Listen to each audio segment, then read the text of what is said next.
दहशत गर्दी के बाइस न सिर्फ सकाफत मुतासिर हुई बल्कि पश्तो मौसीकी को भी नुकसान पहुंचा और इस फन से मुतल्लिका अफराद को ये शोबा छोड़ने के लिए धमकियां दी गईं। लेकिन अमन और अमान की सूरत हाल बहाल होने के बाद एक बार फिर पश्तो मौसीकी की मकबूलियत में इजाफा देखा जा रहा है। सूबाई दारुल हुकूमत पेशावर में गुलकारों की एक नई और तालीम याफ्ता नस्ल ने अपना म्यूजिकल बैंड मुतारिफ कराया, जिसमें उन्होंने रवायती पश्तो मौसीकी को जदीद अंदाज के साथ पेश किया।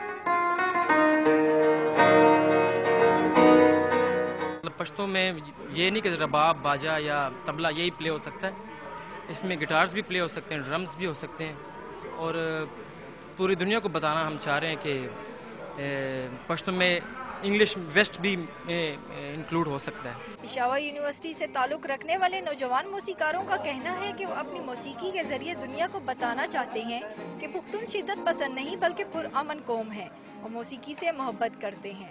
अपने मौसीकी के जरिए दुनिया को अमन का पैगाम देना चाहते हैं कि हम पुरअमन लोग हैं, दहशतगर्द नहीं है और हम में टैलेंट है, हम सब कुछ कर सकते हैं। अस्करियत पसंदों ने खित्ते में फन और सकाफत को कुचलने की हर मुमकिन कोशिश की और पश्तो जुबान के मौसीकारों, गुलकारों और फनकारों को निशाना बनाया, लेकिन नौजवान नस्ल फिर से खैबर पुख्तनख्वा की सकाफत और पश्तो मौसीकी को फरोग देने में अहम किरदार अदा कर रही है। कैमरामैन इमरान हसन के साथ अलवीना खान, डॉन न्यूज़, पेशावर।